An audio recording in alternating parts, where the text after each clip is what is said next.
پتھر مسجد وادی کشمیر کی تاریخ میں اپنی ایک منفرد پہچان اور شناخت رکھتی ہے۔ وہی یہ قدیم مسجد پتھروں کے فن تعمیر کا بہترین اور خوبصورت نمونہ بھی پیش کرتی ہے۔ مغل بادشاہ جہانگیر کے دور حکومت میں 1623 عیسوی میں اس مسجد کو تعمیر کیا گیا ہے۔ پتھر مسجد پرانے شہر میں خانقاہ مولا کے بالکل سامنے جہلم کے بائیں کنارے پر واقع ہے۔ بناوٹ کے لحاظ سے یہ وادی کشمیر کی دیگر پرانی مساجد سے بالکل الگ اور جدا ہے۔ یہ جو شاہی مسجد ہے یہ آپ کو واقعتاً حیران کر دیتی ہے۔ جو ہی آپ اس پر نظر ڈالتے ہیں جاتے ہیں اس پر آرچز ہیں، آرچز میں 4 آرچ ایک طرف ہیں، 4 آرچ دوسری طرف ہے، بیچ میں سینٹرل آرچ ہے اور یہ آرچ ایک کتاب کی طرف کھل جاتا ہے۔ جو ہی آپ داخل ہو جاتے ہیں اور مسجد کا جو فرسٹ ویو آپ کا ہوتا ہے وہ یہ ہے کہ یہ آپ کو بہت اپنی طرف دھیان جو آپ کا ہے، جو آپ کا کی نظر ہے وہ آپ اس کی طرف جاتی ہے باہر سے۔ مسجد کے اندر مختلف نقش و نگاری سے بنائے گئے 9 محراب موجود ہیں، جس بنا پر کشمیر میں یہ 9 مسجد کے نام سے بھی کافی مشہور ہے۔ وہیں سے شاہی مسجد بھی کہا جاتا ہے۔ مسجد کی دیکھ ریکھ محکمہ آثار قدیمہ کر رہا ہے، جبکہ اس مسجد کا نظم و نسق وقف بورڈ کے زیر نگرانی چل رہا ہے۔ 16 پلر جو ہیں جو اس کی چھت کو اٹھائے ہوئے ہیں، 16 پلرز وہ تو سٹون پر ہیں، آل دا 16 پلرز، لیکن جو ان کا اوپر والا حصہ ہے جہاں وہ چھت کے ساتھ لگتے ہیں وہ برک کا ہے، یعنی کہ اینٹ کا بھی استعمال ہے، سٹون کا بھی استعمال، اور ایک ہی ہے یہ، یعنی کہ دوسری کوئی سٹون والی مسجد ایسی بنی نہیں ہے۔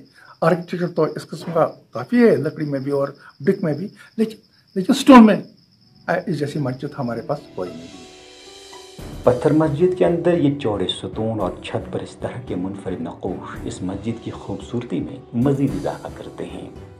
موسم بہار میں پتھر مسجد کے اندر 5 وقت کی اذان گونجتی ہے اور آس پڑوس کے مقامی لوگ اس مسجد میں اللہ کے حضور سرب سجود ہو جاتے ہیں۔ شاہی مسجد کے تاریخی پس منظر کو دیکھ کر نہ صرف مقامی لوگ بلکہ بیرون سیلانی بھی پتھروں کے تراش و فراش سے بنائے گئے اس دلکش فن تعمیر کو دیکھنے کے لیے آتے ہیں۔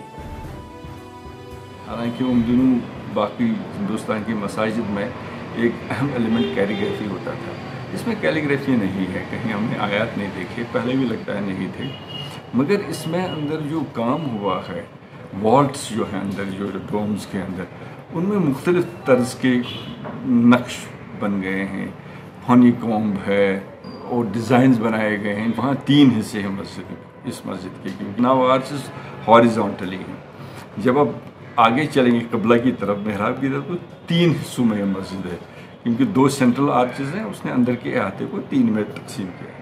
جو سینٹرل ورج یا آرچ ہے اس میں آپ دیکھیں گے چھت پر جو کام ہوا ہے، وہاں آپ دیکھیں مختلف ڈیزائنز مل رہے ہیں، کہیں ہنی کومب ہے، کہیں لوٹس ہے، کہیں پلین رکھا ہے، کہیں وہ مغلوں کا مشہور جو ہے سٹار ٹائپ بنانا وہ رکھا ہوا ہے۔ تو ان کی خواہش یہ تھی کہ ایک ایسا نمونہ یہاں پیش کریں جو لوگوں کے من کو بھائے اور جو مغل وقار کے پیمانے پر اترے۔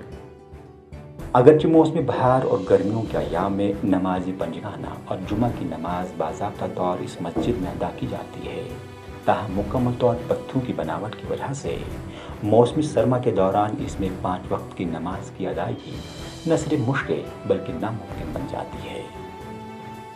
تاریخی پتھر مسجد بناوٹ کے لحاظ سے وادی کی دیگر قدیم مساجد سے بالکل الگ اور جدا گانا ہے۔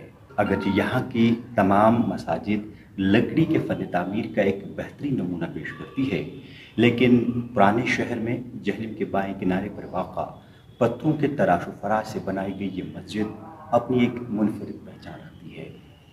مغل دور حکومت میں اس مسجد کو ملکہ نور جہاں نے تعمیر کروایا ہے۔ ویڈیو جرنلسٹ سجاد امین، پرویز الدین، DTV بھارت، سری نگر۔